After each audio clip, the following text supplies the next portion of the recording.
Assalamualaikum warahmatullahi wabarakatuh. Halo semuanya, nama saya Tadia Khotrunada dari Fakultas Farmasi Universitas Pajajaran dengan NPM 260110180180109. Nah, di sini saya akan menjelaskan mengenai perencanaan, pengadaan, dan penyimpanan sediaan farmasi dan alat kesehatan di apotek. Ini tuh untuk memenuhi tugas akhir dari mata kuliah manajemen supply. Selanjutnya, sebelum membahas lebih lanjut, berikut terdapat siklus pengelolaan sediaan farmasi, alat kesehatan, dan BMHP atau Badan Medis Habis Pakai. Nah, siklus ini dimulai dari perencanaan, kemudian pengadaan, penerimaan, penyimpanan, dan selanjutnya didistribusikan. Lalu pemusnahan untuk sediaan yang sudah expired date, ataupun jika ada yang rusak, dan selanjutnya pemilihan untuk barang-barang apa saja yang akan direncanakan. Nah, siklus ini itu diatur dalam Peraturan Menteri Kesehatan Nomor 72 Tahun 2016 tentang standar pelayanan kefarmasian di rumah sakit. Kemudian, yang pertama akan dibahas itu mengenai perencanaan sediaan farmasi dan alat kesehatan. Perencanaan itu dilakukan untuk kebutuhan 1 tahun ke depan sesuai dengan anggaran tahunannya. Nah, biasanya pada perencanaan kebutuhan logistik ini tersebar dalam perencanaan kegiatan atau mata anggaran pada rumah sakit pemerintah. Usulan kebutuhan itu terdiri dari berbagai satuan kerja dan mencakup setiap kegiatan jenis logistik. Nah, perencanaan ini meliputi dari prosedur pengadaan, perencanaan kebutuhan fisik seperti ruangan dan peralatan, target pelayanan kesehatan, indeks satuan kebutuhan, penggunaan bahan logistik yang lalu, alokasi anggaran, dan juga alokasi pengadaan dan waktu. Kemudian, terdapat target pada penetapan jenis ini, jumlah dan spesifikasi berdasarkan pada kebijakan direksi. Perencanaan ini disusun menurut time frame atau seperti setahun, semester, triwulan, ataupun bulanan. Nah, untuk target kegiatan pelayanan kesehatan ini terdiri dari jenis kegiatan, kebutuhan bahan logistik setiap jenis kegiatan, dan kebutuhan cadangan ataupun tak terduga. Selanjutnya, untuk indeks satuan kebutuhan itu terdiri dari standar baku kebutuhan bahan logistik. Indeks ini ditetapkan oleh kepala dinas ataupun direktur. Kemudian direview secara berkala dan merupakan prosedur darurat ataupun penyimpanan.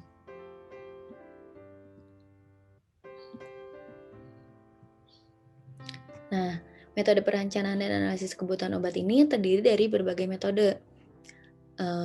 Yang pertama akan kita bahas itu mengenai metode konsumsi. Nah, metode konsumsi ini merupakan suatu metode perencanaan obat yang berdasarkan data kebutuhan obat tahun sebelumnya dengan berbagai penyesuaian dan koreksi. Lalu, metode konsumsi ini digunakan untuk obat ataupun alat kesehatan yang sudah mempunyai data konsumsi yang baik atau tidak dapat dihitung dengan kasus per kasus penyakitnya. Nah, contohnya itu pada infus cairan dasar seperti NaCl, D5%, dan ringer laktat. Lalu pada injeksi generik dan pada spuit 3 cc, 5 cc, 10 cc juga infuset. Kemudian rumus untuk menghitung metode konsumsi ini yaitu CT sama dengan CA dikali T ditambah SS dikurangi dengan sisa stok. Nah, untuk rumus SS-nya sendiri yaitu lead time dibagi jumlah hari atau bulan dan dikali CA. Terdapat keterangannya juga, untuk CT itu merupakan kebutuhan per periode waktu, CA merupakan kebutuhan rata-rata dalam waktu, kemudian T yaitu lama waktunya, ada SS yang rumusnya yang tadi itu, safety stock, dengan rumus lead time-nya dibagi jumlah hari atau bulan lalu dikali dengan CA, dan lead time yaitu waktu tunggu. Kemudian, terdapat kelebihan dan kekurangan dari tiap metodenya. Pada metode konsumsi ini, kelebihannya itu antara lain data konsumsinya akurat, tidak membutuhkan data morbiditas ataupun standar pengobatan. Juga jika pada data konsumsi yang dikelola dengan baik, maka hasil dari pola preskripsi atau resep tidak berubah dan kebutuhannya relatif konstan. Untuk kekurangan dari metode konsumsi ini yaitu data konsumsi, data obat, dan data jumlah kontak pasien mungkin sulit untuk didapatkan. Kemudian tidak dapat dijadikan dasar dalam mengkaji suatu penggunaan obat dan perbaikan pola preskripsi. Lalu tidak dapat diandalkan jika terjadi kekurangan pada stok obat lebih dari 3 bulan atau adanya obat berlebih ataupun adanya kehilangan obat, dan kekurangan yang terakhir yaitu pencatatan data morbiditas yang baiknya tidak diperlukan. Selanjutnya itu ada contoh soal dari metode konsumsi ini. Untuk soalnya sendiri, rumah sakit A membeli RL atau infus Ringer laktat sebanyak 4.000 infus dengan pembeliannya itu setiap 2 bulan sekali. Kemudian infus ini dibeli dari daerah yang jauh sehingga lead time-nya itu atau waktu tunggunya itu mencapai 12 hari. Sedangkan sisa stok di rumah sakit tersebut hanya ada 2.000 infus. Nah, untuk harga infusnya sendiri itu 10.000 per satuan. Maka pertanyaannya adalah hitunglah berapa infus Ringer laktat yang harus dibeli dan anggaran yang harus dikeluarkan untuk membeli sediaan infus tersebut. Nah, untuk menjawab kasus ini, pertama itu menghitung SS-nya terlebih dahulu menggunakan rumus yang SS sama dengan lead time dibagi dengan jumlah hari ataupun bulan lalu dikali dengan CA.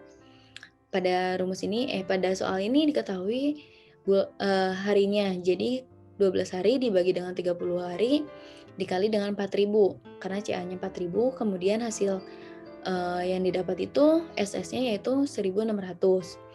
Kemudian menghitung infus yang harus dibeli dengan rumus CT sama dengan CA kali T ditambah SS dikurangi dengan sisa stok.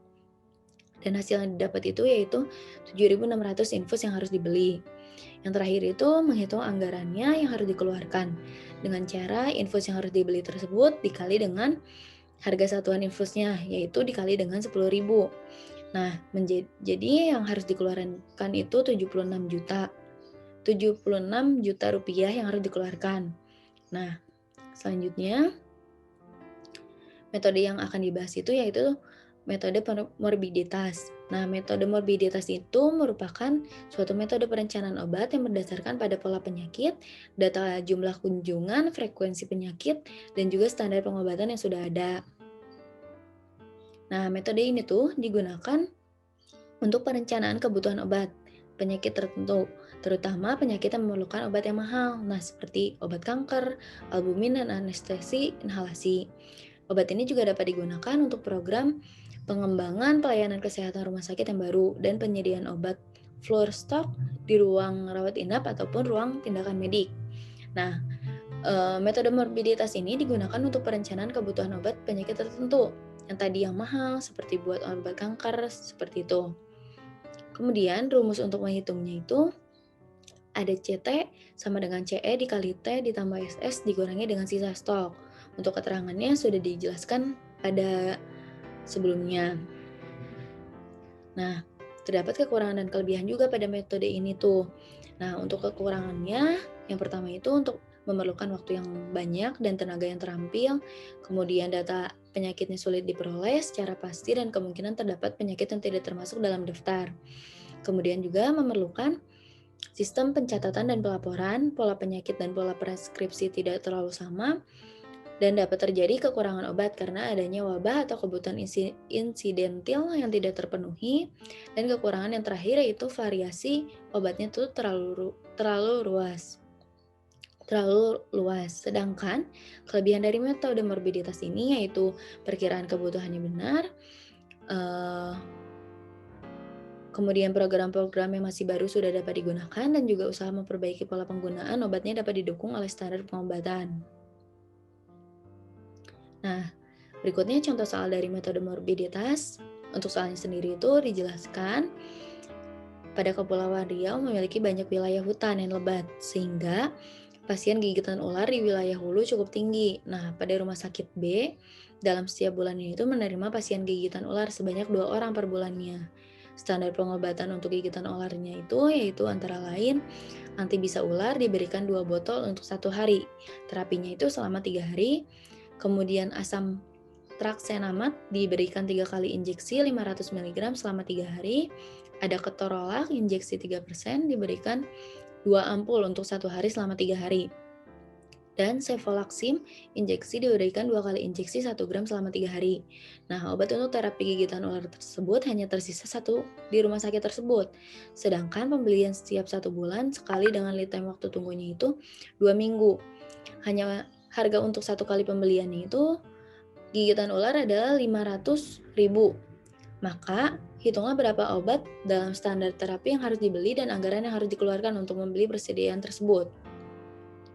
Untuk menjawab kasus ini, pertama itu dengan menghitung berapa banyak antibisa yang dibutuhkan dan didapatkan hasil bahwa antibisa yang dibutuhkan itu sebanyak 12 botol.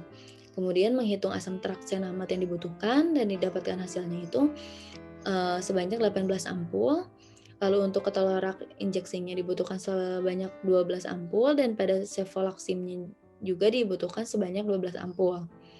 Sehingga didapatkan rata-rata standar pengobatannya itu atau yang biasa disebut dengan CE adalah 12. Lalu pada perhitungan SS atau safety stock-nya itu didapatkan 5,6 dan dibulatkan menjadi 6. Kemudian menghitung terapi pengobatan yang harus dibelinya, ini tuh menggunakan rumus yang sudah dijelaskan pada rumus morbiditas di slide sebelumnya, yaitu CT sama dengan CE kali T ditambah SS dikurangi dengan sisa stok, dan didapatkan hasilnya itu 17 buah. Kemudian, untuk menghitung anggarannya, si 17 itu dikali dengan 500.000, yaitu menjadi 8.500.000 rupiah. Nah, metode berikutnya dalam tahap perencanaan ini yaitu metode kombinasi. Metode kombinasi ini merupakan suatu metode kombinasi dari metode konsumsi yang pertama tadi dan metode morbiditas yang barusan kita bahas. Nah, metode kombinasi ini berupa perhitungan kebutuhan obat atau alat kesehatan yang mana sudah mempunyai data konsumsi yang jelas. Namun, kasus penyakit cenderung berubah atau naik atau turun. Nah, metode kombinasi ini digunakan untuk obat ataupun alat kesehatan yang terkadang fluktuatif. Maka dapat menggunakan metode konsumsi dengan koreksi-koreksi pola penyakit, perubahan jenis atau jumlah tindakan, perubahan pola peresepan, dan perubahan kebijakan pelayanan. Untuk rumusnya itu pada metode kombinasi ini yaitu CT sama dengan CA tambah CE dikali T ditambah SS dikurangi dengan sisa stok. Nah, untuk SS-nya itu lead time dibagi dengan jumlah hari atau bulan dikali CA dan ditambah CE. Karena ini merupakan metode kombinasi antara metode konsumsi dengan morbiditas. Untuk kelebihan dari metode kombinasi ini, antara lain, metode kombinasi ini merupakan metode yang paling baik karena menggunakan analisa dari tahun sebelumnya, kemudian perkiraannya itu mendekati dengan benar dan juga metode ini cocok untuk obat atau alat kesehatan yang terkadang fluktuatif. Sedangkan untuk kekurangan metode kombinasi ini yaitu metode ini membutuhkan tenaga yang terampil dan juga membutuhkan waktu yang lama untuk mendapatkan standar pengobatan dan konsumsi obat ataupun alat kesehatannya. Nah, selanjutnya contoh soal dari metode kombinasi. Soalnya itu pada rumah sakit C selalu menerima pasien DBD setiap tahunnya sebanyak 120 orang. Nah, DBD ini ditangani dengan pemberian infus Ringer laktat sebanyak 500 cc 20 tetes per menitnya selama 3 hari. Kemudian konsumsi RL setiap bulannya adalah 6.000 infus dengan lead timing itu selama 12 hari dan sisa stok di rumah sakit itu tinggal 1.000 infus. Kemudian pertanyaan itu hitunglah jumlah Ringer laktat yang harus disediakan rumah sakit tersebut dan berapakah anggaran jika satu infus harganya Rp12.000. Nah, untuk menjawab kasus ini, yang pertama itu menghitung CE-nya dan didapatkan hasilnya itu 1080 infus. Kemudian hitung safety stock-nya dengan rumus lead time dibagi dengan jumlah hari atau bulan dikali CA ditambah CE. Dan hasil yang didapatkan itu sebanyak 2.832. Untuk terapi pengobatan yang harus dibelinya itu dengan rumus yang sudah ada di slide sebelumnya dan dia dapatkan hasil sebanyak 8.912. Untuk anggaran yang dikeluarkan itu 8.912 tersebut dikali dengan 12.000 sehingga yang perlu dikeluarkan adalah 106.944.000 rupiah. Nah, selanjutnya pada tahap perencanaan itu menggunakan analisis Venn ABC, yaitu gabungan antara analisis Venn dengan analisis ABC. Sebelum membahas lebih lanjut mengenai analisis Venn dan ABC ini, kita harus mengenal dulu masing-masing analisis Venn dan analisis ABC itu apa. Nah, analisis Venn ini merupakan analisis kelompok obat berdasarkan dampak persediaan tiap jenis obat pada kesehatan. Kemudian dibagi menjadi 3 kelompok, yaitu V atau vital, kemudian ada E atau esensial, dan N atau non-esensial. Nah, V ini merupakan obat vital, yaitu obat penyelamat atau obat life saving, lalu merupakan obat pokok, obat untuk mengatasi penyebab kematian terbesar. Nah, obat ini itu harus segera diberikan. Contohnya itu ada epinefrin, NaCl 3%, dan juga dopamin. Untuk esensial, ini tuh merupakan obat yang bekerja secara kausal, atau pada sumber penyakitnya dengan menyembuhkan penyebab penyakit tersebut dan masih bisa ditunda pemberiannya jika tidak ada. Contohnya itu ada antibiotik, obat gastrointestinal, dan NSAID. Kemudian untuk N atau non-esensial merupakan obat penunjang atau kerjanya itu ringan untuk kenyamanan dan mengatasi keluhan ringan atau juga sebagai pendukung. Contohnya itu ada vitamin dan suplemen untuk menunjang suatu terapi obat. Kemudian langkah-langkah dalam menyediakan obat berdasarkan analisis Venn itu yang pertama menyusun kriteria menentukan VN itu apa, kemudian menyediakan data pola penyakit, dan terakhir merujuk pedoman pengobatannya. Nah, pada analisis Venn ini terdapat kelebihan dan kekurangannya juga. Untuk kelebihannya itu ada analisis ini dapat menjadi prioritas procurement saat tidak cukup anggaran dan dapat juga menentukan item yang harus disimpan dan item yang dipesan ketika dibutuhkan. Nah, sedangkan untuk kekurangan dari analisis Venn ini yaitu stok dapat tidak tersedia ketika terjadinya wabah, kemudian lalu analisis ini juga membutuhkan waktu yang lama dalam pemesanan obatnya dan juga tidak mempertimbangkan segi biaya atau pemasukan untuk layanan kesehatannya itu. Oke, lanjut. Nah, selanjutnya ini mengenai analisis ABC. Metode analisis ABC atau Always Better Control atau juga disebut dengan analisis Pareto merupakan suatu metode yang digunakan untuk membantu pengkategorian perbekalan kefarmasian berdasarkan jumlah nilai rupiah yang diinvestasikan menjadi kelas A, B, dan C. Untuk kelas A sendiri merupakan golongan yang sangat penting. Nah, ini tuh dimaksudkan untuk obat dengan biayanya itu 70 hingga 80% dengan jumlah stoknya itu hanya 15%. Sedangkan kelas B merupakan golongan obat moderate yang dimaksudkan untuk obat dengan biaya 15 hingga 25% dengan jumlah stok 30%. Sedangkan kelas C merupakan golongan yang kurang penting, yang dimasukkan untuk obat dengan biaya 5 hingga 15% dengan jumlah stoknya itu 55%. Terdapat juga kelebihan dan kekurangan pada metode ini, yaitu untuk kelebihannya sendiri antara lain metode ini menyajikan informasi tentang biaya relevan dan pengambilan keputusan manajemen. Kemudian menyajikan juga mengenai laporan biaya-biaya yang lebih akurat dan lebih informatif. Selanjutnya, metode ini dapat mengidentifikasi dan menghilangkan non-value add activities. Dan kelebihan yang terakhir itu pada metode ABC ini, metode ini dapat memberikan informasi yang tidak menguntungkan dari suatu lini produk atau meningkatkan profitabilitas tanpa menaikkan harga produknya. Sedangkan untuk kekurangan dari metode ABC ini, metode ini mengabaikan biaya analisis seperti biaya iklan, promosi, dan riset. Kemudian metode pelaksanaannya itu kompleks, membutuhkan waktu yang lama, mahal, pengumpulan data, dan membutuhkan sumber daya yang besar. Lalu pengeluaran dana dan waktu yang dikonsumsi pada activity-based costing system mahal dalam tahap pengembangan maupun diimplementasikan. Laporannya juga tidak sesuai dengan prinsip akuntansi yang berlaku secara umum.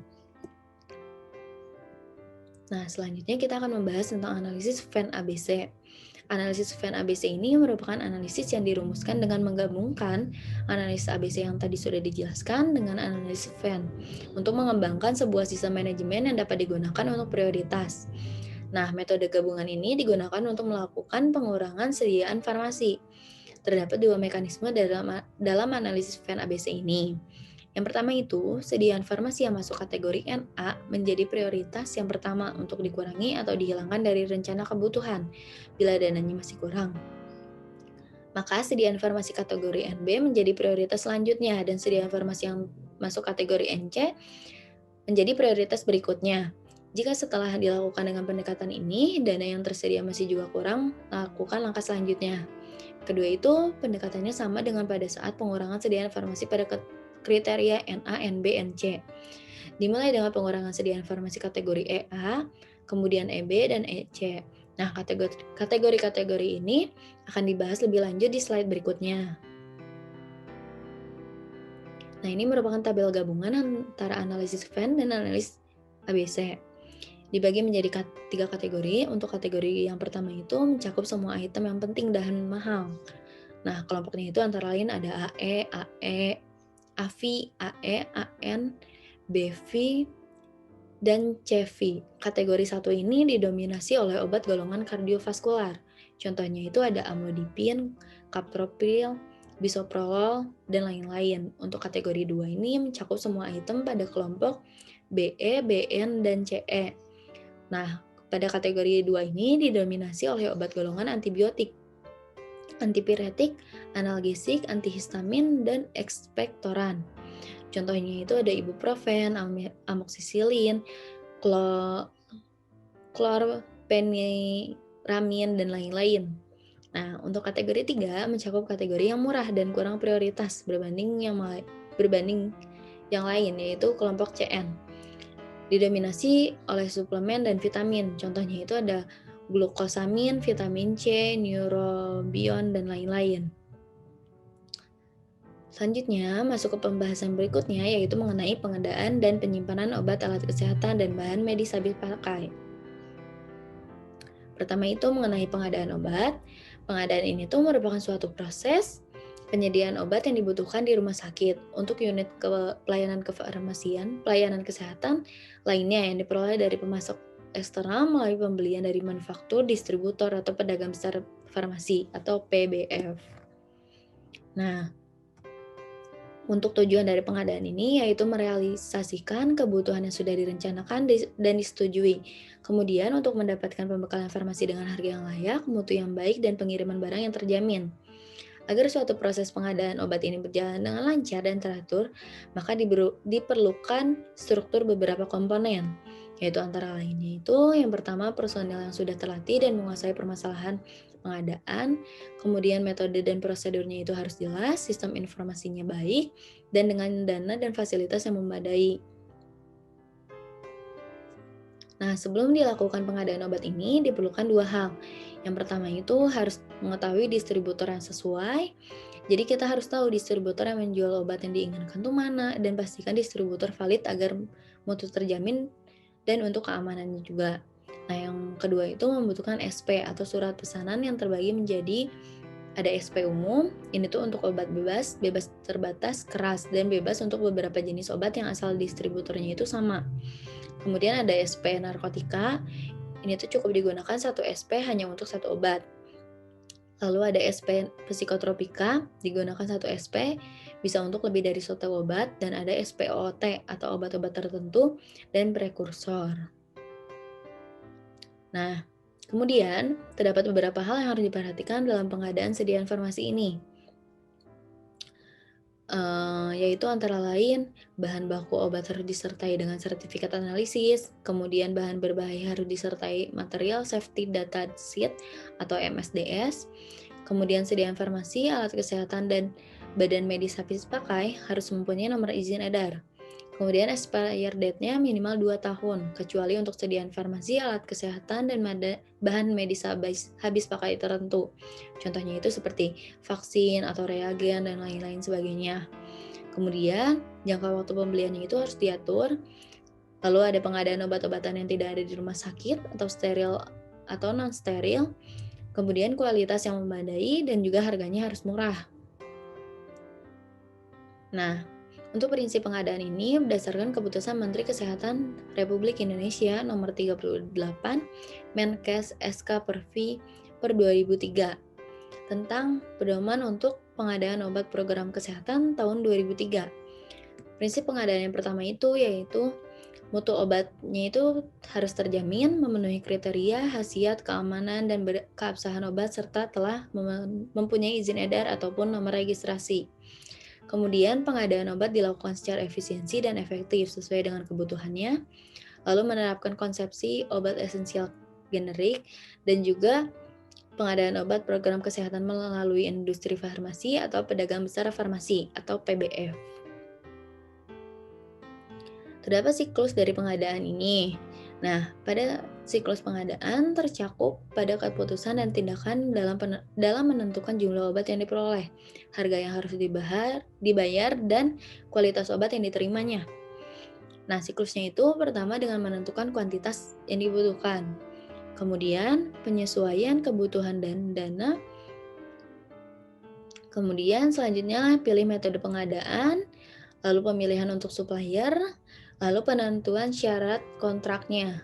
Dilanjutkan dengan memonitor status pesanannya, kemudian penerimaan dan pemeriksaan pesanan tersebut, dilanjutkan dengan pembayaran penerimaan pesanan tersebut, kemudian obatnya itu didistribusikan, lalu mengumpulkan informasi konsumsi, dan terakhir mengevaluasi seleksi obat. Nah, berikut metode pengadaan yang terbagi menjadi dua, yaitu cara pengadaan dan cara pembelian.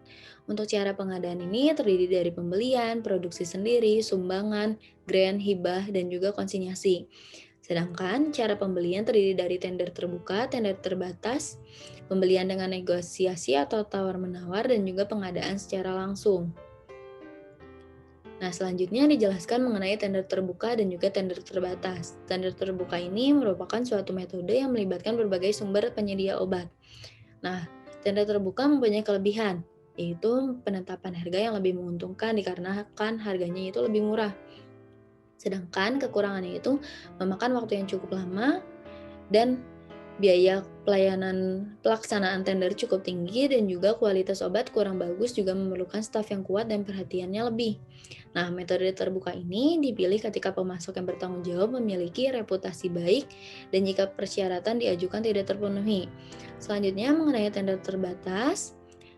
Tender terbatas ini memiliki karakteristik proses yang lebih singkat, biaya yang lebih hemat, dan beban kerja yang lebih ringan bila dibandingkan dengan tender terbuka. Untuk kelebihannya itu mampu mengurangi resiko lead time yang terlalu panjang serta harga yang masih bisa dikendalikan, tenaga dan beban kerja lebih ringan bila dibandingkan dengan tender terbuka. Sedangkan untuk kekurangannya itu tidak bisa memantau kualitas obat. Nah, metode ini tuh dipilih ketika daftar pemasok yang memenuhi syarat sudah diketahui dan dipilih ketika ada pengaturan prekualifikasi dan monitor supplier. Selanjutnya, mengenai negosiasi dan pengadaan langsung. Nah, metode negosiasi ini digunakan jika item obat tidak urgent dan tidak dalam jumlah yang banyak. Metode negosiasi relatif sederhana dan waktunya itu lebih pendek, serta pengelola obat dapat menawarkan secara rinci kepada pemasok. Metode ini sering digunakan untuk kontrak pengadaan obat dalam jangka yang panjang. Metode negosiasi akan dipilih ketika pengalaman pembelian dengan akses baik terhadap pasar, ketika harga barangnya rendah dan juga permintaan sedikit, juga saat spesifikasi yang dibutuhkan pembeli tidak tersedia secara luas. Lalu terdapat metode pengadaan langsung. Metode pengadaan langsung ini dilakukan untuk pembelian sesuai dengan jumlah yang dibutuhkan langsung kepada pemasok. Terdapat kelebihannya yaitu kualitas yang terjaga karena didapat langsung dari distributor atau PBF. Apabila terdapat kesalahan, mudah mengurusnya. Juga dapat memperpendek lead time apabila sewaktu-waktu mengalami kehabisan, kesalahan, atau kekurangan obat. Maka dapat langsung menghubungi distributornya tersebut. Untuk kekurangannya sendiri, harganya itu relatif mahal. Nah, metode pengadaan langsung ini dipilih ketika barang atau obat emergensi sisanya itu tinggal sedikit dan tidak dapat dinegosiasi lagi ketika barangnya murah atau jumlahnya sedikit ketika pembelian sumber atau obat tunggal. Nah, kemudian terdapat 3 cara pembayaran di apotek. Untuk yang pertama itu ada konsinyasi yang merupakan suatu bentuk kerjasama antara apotek dengan perusahaan atau distributor yang menitipkan produknya untuk dijual di apotek. Misalnya itu obat-obatan baru, suplemen kesehatan, atau sediaan farmasi, bahkan obat herbal. Nah, setiap 2 bulan sekali, perusahaan yang menitipkan produknya akan memeriksa produk yang dititipkan di apotek agar mengetahui beberapa jumlah produk yang terjual. Selanjutnya ada cash on delivery yang merupakan suatu metode pembayaran dengan cara membayar tunai pada saat pesanan tiba di tujuan dan dilakukan kepada kurir yang mengantarkan barang tersebut. Yang terakhir ada dengan pembayaran kredit yang merupakan pengadaan barang yang dilakukan dengan membayar kembali dengan jangka waktu yang telah ditentukan. Biasanya 3 minggu dan tenaga medis kefarmasian harus mengingatkan pemilik sarana atau apoteker untuk membayar tunggakan 2 hari sebelum sales akan datang. Nah, selanjutnya kita akan membahas mengenai penerimaan obat.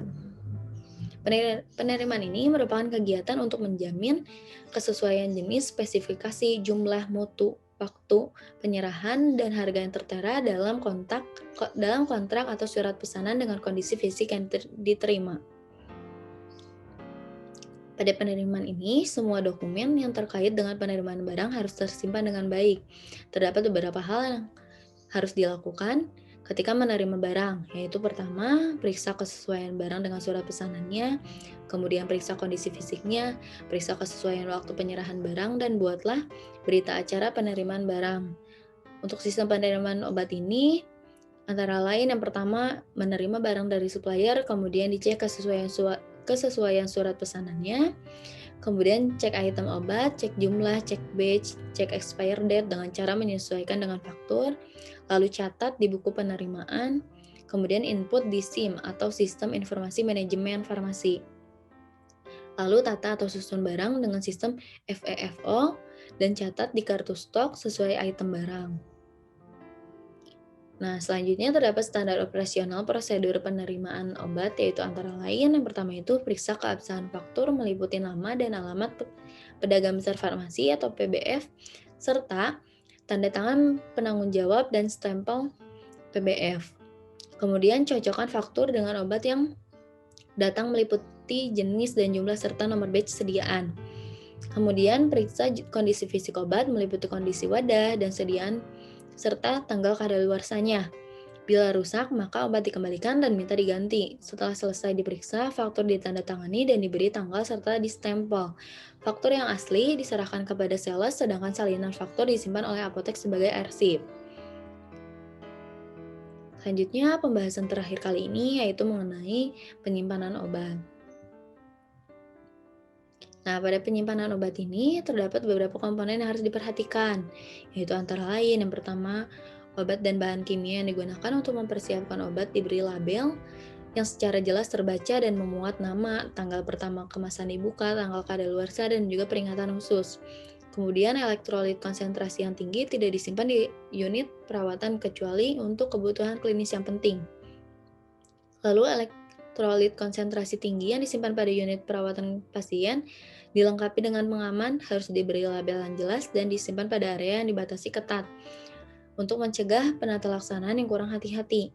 Dan terakhir, sediaan farmasi dan pembekalan kesehatan yang dibawa oleh pasien harus disimpan secara khusus dan dapat diidentifikasi. Kemudian, terdapat beberapa jenis sediaan farmasi dan pembekalan kesehatan yang harus disimpan secara terpisah. Yang pertama itu, bahan yang mudah terbakar disimpan dalam ruang tahan api dan diberi tanda khusus bahan berbahaya. Kemudian pada gas medis disimpan dengan posisi berdiri, terikat, dan diberi penandaan untuk menghindari kesalahan pengambilan jenis gas medis. Untuk penyimpanan untuk tabung gas medis yang kosong disimpan secara terpisah dari tabung gas medis yang ada isinya. Penyimpanan tabung gas medis ini di ruangan harus menggunakan tutup demi keselamatan.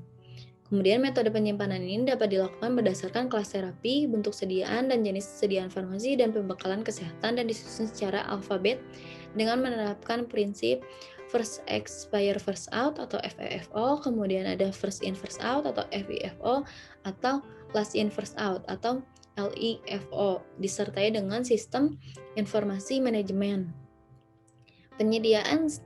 Penyimpanan sediaan farmasi dan pembekalan kesehatan ini yang menampilkan dan penamaannya mirip seperti LASA atau look alike sound alike, atau bahasa Indonesianya itu ada NORUM, yaitu nama obat rupa ucapan mirip, tidak ditempatkan berdekatan dan harus diberi penandaan khusus untuk mencegah terjadinya kesalahan pengambilan obat. Nah, terdapat faktor-faktor yang perlu diperhatikan dalam fungsi penyimpanan, yaitu antara lain yang pertama itu masalah keamanan dan bahaya. Kebakaran merupakan risiko terbesar dari penyimpanan, apalagi sebagian barang-barang farmasi itu zat yang mudah terbakar kan. Kemudian pergunakan tenaga manusia seefektif mungkin, jangan berlebih jumlah karyawannya sehingga banyak waktu yang menganggur dan merupakan biaya yang dikeluarkan jadi lebih banyak, demikian juga sebaliknya. Jika kekurangan tenaga akan menimbulkan antrian di pusat pelayanan yang akan merugikan kedua belah pihak. Kemudian pergunakan ruangan yang tersedia seefisien mungkin, baik dari segi besarnya ruangan dan pembagian ruangannya tersebut. Kemudian memelihara gudang dan peralatannya sebaik mungkin, dan terakhir itu menciptakan suatu sistem penata laksana yang lebih efektif untuk lebih memperlancar arus barang. Nah, seperti yang sudah disebutkan sebelumnya, terdapat beberapa macam sistem penataan obat, yaitu yang pertama itu ada first in first out atau FIFO, yang merupakan obat yang datang kemudian diletakkan di belakang obat yang terdahulu.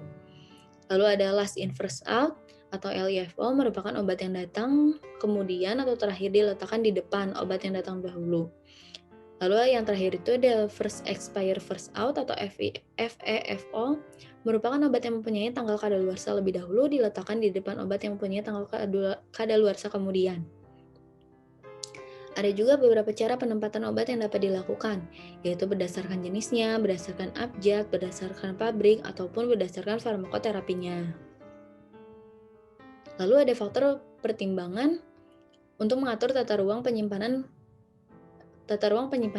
Yang pertama itu kemudahan ruang gerak, sirkulasi udara yang baik, rak atau palet, kemudian kondisi penyimpanan dan pencegahan kebakaran. Pada proses penyimpanan juga terdapat masalah yang sering timbul, yaitu antara lain koordinasi gudang atau tempat penyimpanannya buruk, terus kekeliruan pengelolaan stok, kemudian obat lama menumpuk di gudang, dan juga transportasi tidak melindungi mutu obat tersebut. Nah, sekian materi yang dapat saya sampaikan kali ini. Semoga bermanfaat bagi kita semua. Terima kasih. Wassalamualaikum warahmatullahi wabarakatuh.